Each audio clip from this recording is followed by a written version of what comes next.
4489 का आपको वर्गमूल निकालना। आप क्या करेंगे, इसमें दो दो संख्याओं के ग्रुप बनाएंगे और किस तरफ से बनाएंगे, इकाई के अंक की तरफ से।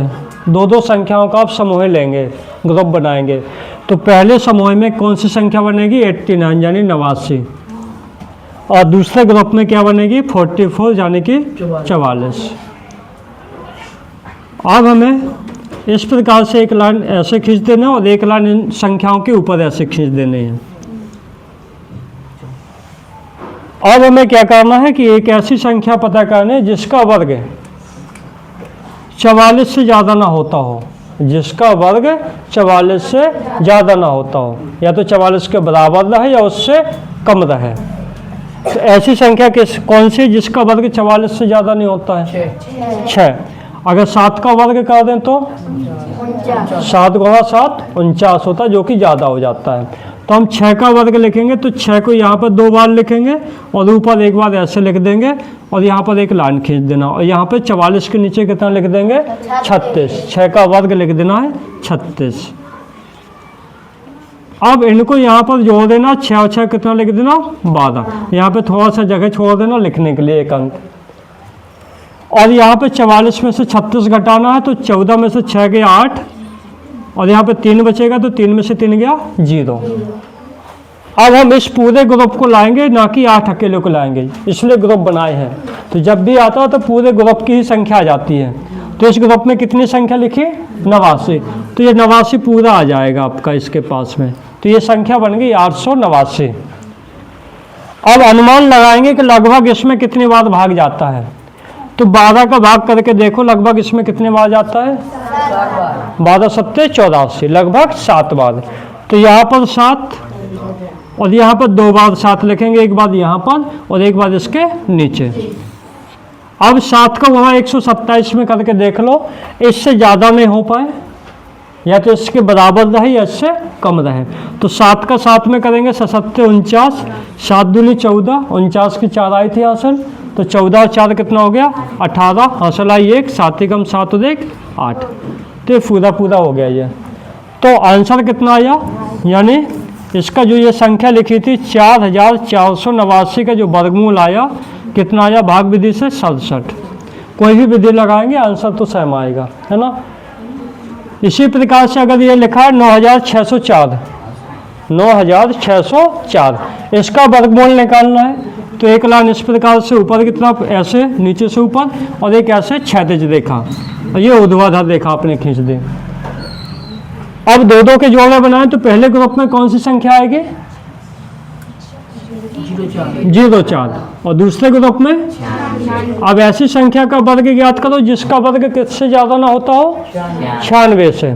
तो कौन सी संख्या जिसका वर्ग 96 से ज़्यादा नहीं होता, 8 का, 9 का, 10 का, 10 का कितना होता है, तो फिर किसका लिखें, 9 का। 9 का वर्ग कितना होता है, 9 का वर्ग 81। तो यहाँ पे 81 लिख दीजिए आप। 9 और 9 कितना हो जाएगा, 81। 9 और 9 को हमें क्या करना, जोड़ना है, तो कितना हो जाएगा, 18। अब इधर इसमें घटाना, तो 6 में से 1 गया, कितना बचेगा, और 9 में से 8 गया। अब अंक किसका बता दें, 04 का। अब अनुमान लगा कर इसमें भाग दें, 18 का अनुमान लगाएं, 18 का भाग दें लगभग कितने में, 150 में। कितने बार लगभग जाता है 18 का, पढ़ो अब इसमें, कि 150 से ज़्यादा ना हो।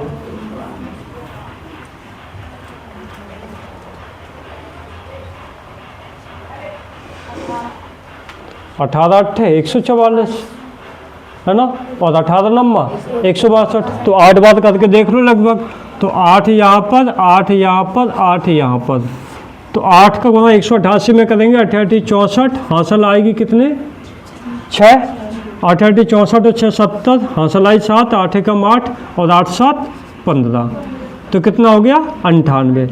तो 9604 का वर्गमूल कितना आ गया, 98। ये थी भाग विधि, ठीक है। अब भाग विधि में देखो कितना टाइम लगा।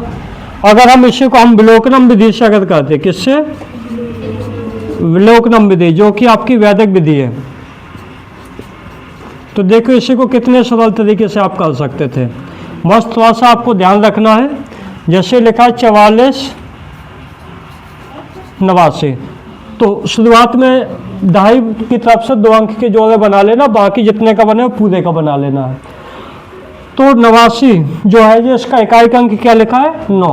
तो ये पता करो कि 9 किस किस संख्या के वर्ग में आता है। 1 से लेकर 9 तक की संख्याओं में 3 और 7 के वर्ग में 9 आता है इकाई अंक। तो ये 3 लिख देंगे या फिर 7, इनमें से कोई एक अंक आएगा, 3 आएगा या फिर 7 आएगा। अब ये पता करो ये किस संख्या का वर्ग के पास में है, यानी 44 से ज़्यादा ना हो। ऐसी संख्या का वर्ग पता करो जिसका वर्ग 44 से ज़्यादा ना हो। 6 का कितना होता है? 36, तो 6। अब ये संख्या या तो 63 होगी और या फिर 67, इनमें से कोई ना कोई एक आंसर होगा। अब इसमें से कौन सा आंसर होगा? तो ये क्लियर करने के लिए जो यहाँ पे ये 6 लिखा है, इसमें एक ज़्यादा को गुणा कर लो, 6 में एक ज़्यादा को गुणा कर लो। और फिर ये देखो जो ये 44 इसके ऊपर जो लिखी थी ये संख्या, अगर ये ज़्यादा रहे तो ज़्यादा वाली संख्या आंसर लिखना, अगर ये कम रहे इससे तो कम वाली संख्या आंसर होगी। तो 6 सत्ते कितना होता है? 42। और ये 44 कैसा है? तो ये संख्या कैसी है? इससे ज़्यादा है, तो आंसर क्या आएगा? तो आया 67 आंसर। भाग विधि में भी 67 और विलोकनम विधि से भी 67। तो हो गया ये कितना टाइम लगाया था इसने? इसको आपने सेकंड में कर दिया। ऐसे इसको करें जैसे लिखा 9604। अब 4 पता करो किस किस संख्या के वर्ग में आता है? 4 2 के वर्ग में और 8 के वर्ग में। तो या तो 2 होगा इसके इकाई का अंक या 8 होगा। जिस संख्या का वर्गमूल होगा, इस संख्या का जो भी वर्गमूल निकलेगा उसके इकाई के अंक पर या तो 2 होगा या 8 होगा। इतना अनुमान आपने लगा लिया। यहाँ पे कौन सी संख्या होगी? तो ये पता कर लो कि ये ऐसी संख्या का वर्ग पता करो जिसका वर्ग 96 से ज़्यादा ना होता हो, 9 का। तो या तो ये संख्या क्या बनेगी? 92, या फिर कितनी बनेगी? तो ये डिसाइड करने के लिए 96 को उठाओ और जो ये नीचे ये 9 लिखा है इससे एक ज़्यादा का गुणा कर दो, तो 9 धाम। तो ये 96 बड़ी है क्या? 90 से बड़ी है ये संख्या ना, तो बड़ी है तो बड़ा वाला आंसर हो जाएगा इसका। कितना हो जाएगा आंसर? अगर ये छोटा होता इससे ये, तो छोटा वाला आंसर हो जाता। तो 98 आया था आंसर, तो 98 हो गया। ठीक है।